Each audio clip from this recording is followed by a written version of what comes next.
This revolution with industry was fought mercilessly by those who blindly believed their right to uncontrolled profits was a law of the universe.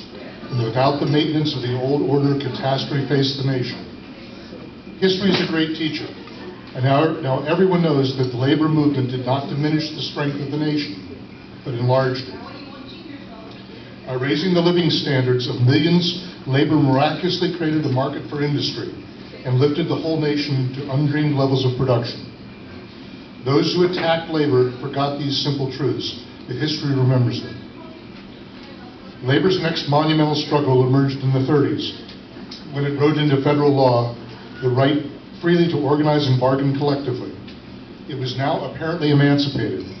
The days when workers were jailed for organizing, and when in the English Parliament Lord Macaulay had to debate against a bill decreeing the death penalty for anyone engaging in a strike, were grim, but almost forgotten memories. Yet the Wagner Act, like any other legislation, tending merely to declare rights, but did not deliver them. Excuse me. Labor had to bring the law to life by exercising its rights in practice over stubborn, tenacious opposition. It was warned to go slow, to be moderate, not to stir up strife. But labor knew it was right, always the right time to do what was right. And it spread its organization over the nation and achieved equality organizationally with capital. The day of economic democracy was born. Negroes in the United States read this history of labor and find it mirrors their own experience. We are confronted by powerful forces telling us to rely on the goodwill and understanding of those who profit by exploiting us. They deplore our discontent. They resent our will to organize so that we may guarantee that humanity will prevail and equality will be exacted.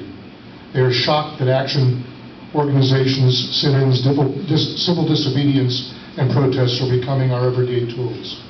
Just as strikes, demonstrations, and union organization became yours to ensure that bargaining power genuinely existed on both sides of the table. We want to rely upon the goodwill of those who oppose us. Indeed, we have brought forward the method of nonviolence to give us an example of unilateral goodwill in an effort to evoke it in those who have not yet felt it in their hearts.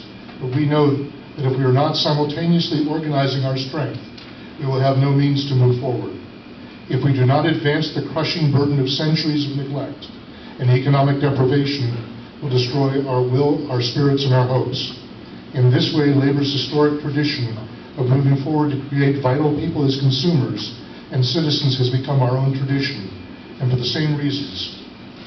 This unity of purpose is not an historical coincidence. Negroes are almost entirely a working people.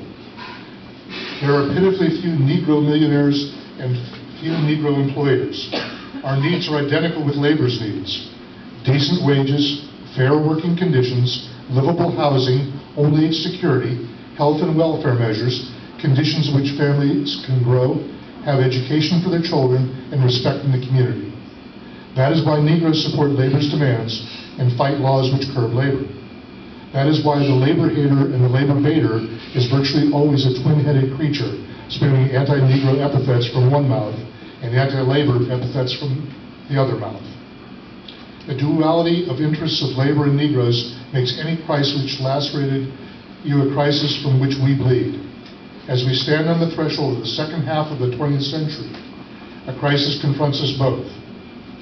Those who in the second half of the 19th century could not tolerate organized labor have had a rebirth of power and seek to regain the despotism of that era while retaining the wealth and privileges of the 20th century.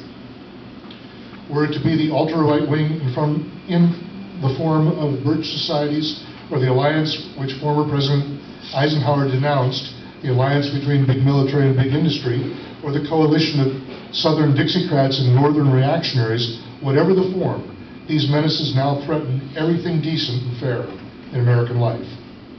Their target is labor, liberals, and the Negro people, not scattered Reds or even Justice Warren, former Presidents Eisenhower and Truman, or President Kennedy, who are in truth beyond the reach of their crude and vicious falsehoods.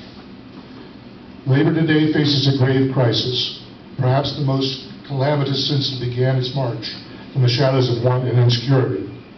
and the next 10 to 20 years, automation will grind jobs into dust as it grinds out unbelievable volumes of production. This period is made to order for those who would seek to drive labor into impotency by viciously attacking it at every point of weakness.